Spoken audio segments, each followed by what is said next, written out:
Hey everyone, this is Meghnad Islam. Welcome back to a new video. আজকে আমরা Housefull 5 সিনেমাটি review করব।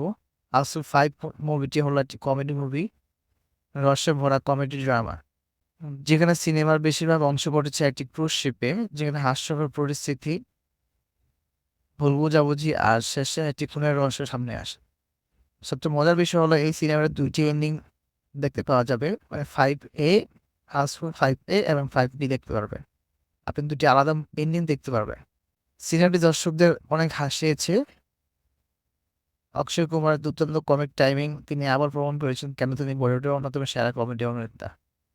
মুভিটিতে বড় একটি কাস্টিং দেখা যাচ্ছে, যেখানে অভিনয় করেছে অক্ষয় কুমার, ঋতুজ দেশমুখ, অভিষেক বচ্চন এবং আরও অনেকেই। দুটি এন্ডিং টুইস্ট, শেষ দিকে খুনের রহস্য এবং আলাদা দুটি শেষ দর্শকদের চমকে দিয়েছে। খারাপ দিকগুলো হচ্ছে পুরনো ধাঁচের জোকস অনেকে বলেছেন অনেক কৌতুক পুরনো আর বেশি ব্যবহৃত। মাঝে মাঝে গতি কমে যায়, শুরুটা বেশ ভালো হলো, মাঝখানের অংশে একটু ধীর গতির লাগে।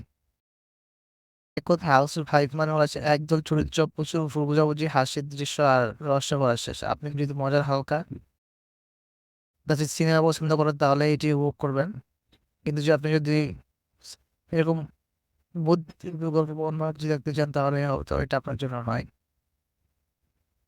মুভিটি মুক্তি পেয়েছে জুন 6, 2025। আর আপনার এরকম মুভি রিভিউ পেতে চাইলে আমার চ্যানেলটি সাবস্ক্রাইব করে পাশে থাকবেন। Bye bye.